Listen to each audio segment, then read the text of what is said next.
దేశ పౌరులందరికీ జాతీయ ఓటరు దినోత్సవం సందర్భంగా శుభాకాంక్షలు.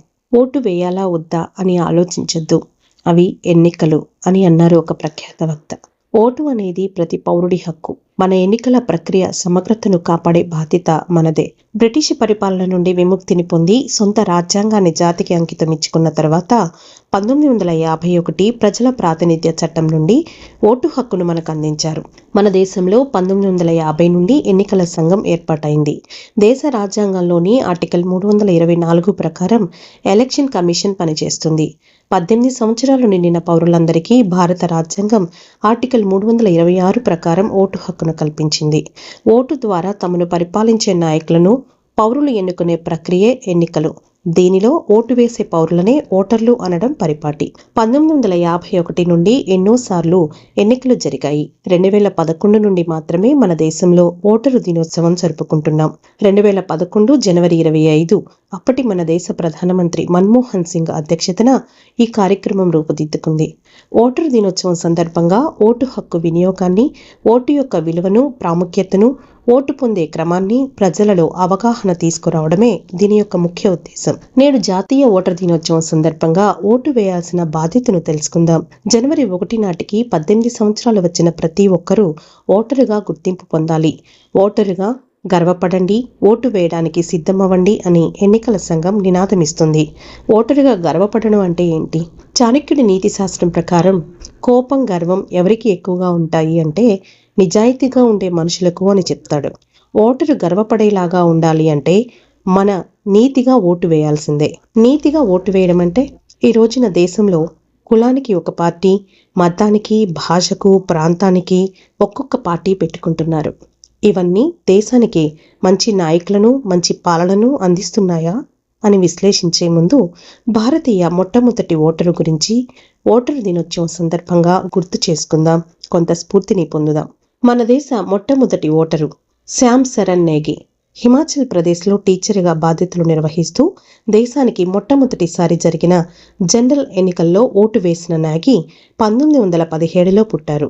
1947లో మనకి స్వాతంత్ర్యం వచ్చింది. వచ్చిన 4 ఏళ్లకే ఎలక్షన్లు జరిగాయి.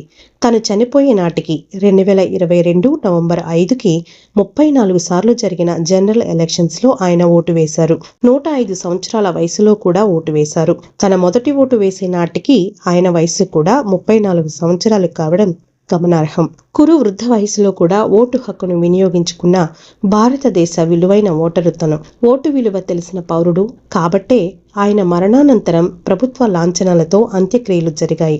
105 సంవత్సరాలలో కూడా ఓటు వేయాల్సిన అవసరమేముంది? ప్రస్తుత దేశ పౌరులు ఓటుకు ఎవరు ఎక్కువ డబ్బులు ఇస్తే వారికి, పోటీ చేసిన అభ్యర్థి ఒకే కులస్థుడు అయితేనో, ఇలా ఏదో ఒక నజరానా ఉంటే తప్ప ఓటు వేయని దుస్థితి.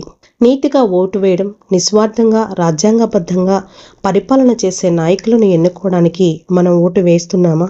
ఓటు విలువ వేలల్లో చూస్తున్న పౌరులు కుల, మత, లింగ, జాతి, ప్రాంత, భాష విభేదాలతో ఓటు వేసినంత కాలం ఎప్పటికీ మనం కామన్ మ్యాన్ గానే మిగిలిపోతాం. ఎవరిని నమ్మాలి, ఏం చూసి ఓటు వేయాలి? మన దేశం ఏమైపోతుందో ఆలోచించే సమయం పౌరుడికి లేదు.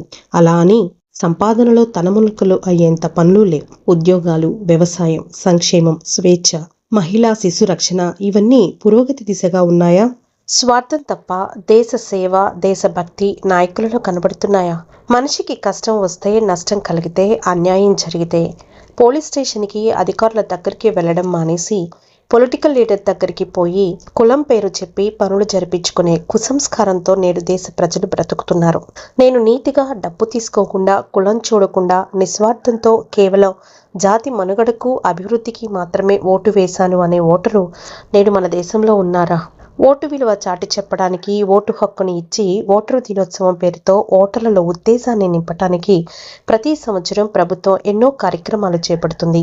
కొన్ని ఉపయోగకర కార్యక్రమాలు కూడా వ్యతిరేక పార్టీ మొదలుపెట్టినాయని అధికార పార్టీలు ఆచరించవు. ఒక ప్రభుత్వం పెట్టిన పథకం ఇంకో ప్రభుత్వం కొనసాగించదు. ఇది మన దేశ కర్మ, మన ఓటుకు పట్టిన పీడ. ఇలాంటి నాయకులను మనం ఎన్నుకుంటున్నాం. ఇప్పటి జాతీయ ఓటర్ దినోత్సవం నేడు మనలో మార్పు తేవాలి. నిస్వార్థానికి మనం ఓటు వేయాలి. మన ఓటుకు మన దేశ అభివృద్ధే విలువ కట్టాలి. ఇదే నేటి మన నినాదం కావాలి. నీ ఎన్నిక ఎవరిని ఎందుకు అనేది ఓటుతోనే నిరూపించుకోవాలి. ఓటు నమోదు చేసుకుని ఓటును వినియోగించుకున్న ఓటు విలువ నోటులో కాకుండా మన దేశ పురోగతిలో చూడాలి. వెర్రి ఉత్సాహంతో కాకుండా విజ్ఞానంతో ఓటు వేయి. దేశాన్ని తాకట్టు పెట్టే నాయకులకు కాకుండా భారతదేశ భిన్నత్వంలో ఏకత్వాన్ని కాపాడే నిజమైన దేశభక్తి కలిగిన నాయకుడికే పగ్గాలు అందించు. పార్లమెంటు పరువు నిలిపి ప్రజా నాయకులను ఎన్నుకోవాలి. బజారు పాలు అయిపోతున్న పెద్దల సభ ఆత్మ గౌరవాన్ని కాపాడే బాధ్యత మన ఓటుకు మాత్రమే ఉంది. ప్రజల కష్టాలు పథకాల వివరాలు మాత్రమే చర్చించే నాయకులను ఏరి కోరి ఎన్నుకుని అసెంబ్లీకి పంపాలి. ఓటరు ఉద్దేశం ఏంటో గుర్తెరిగి వారి మనుగడకు కృషి చేసే నాయకుడిని గుర్తించు. అంతమవుతున్న నీ దేశ సంపదను, సంస్కృతిని, గౌరవాన్ని, స్వాతంత్ర్య సమర యోధుల త్యాగ ఫలితాన్ని, వారి ఉద్దేశాలను, నల్ల దొరల కుయుక్తుల నుండి, మోసపూరిత పరిపాలన నుండి మనల్ని మనం కాపాడుకునే వజ్రాయుధమే ఓటు. మనల్ని మనం కాపాడుకుంటే దేశాన్ని కాపాడినట్లే. ఎందుకంటే దేశం అంటే మనిషిలోయ్ అనే గురజాడ మాటను జ్ఞప్తికి తెచ్చుకోవాలి. నీ ఓటు భావితరాల భవితకు మరో మెట్టు కావాలి.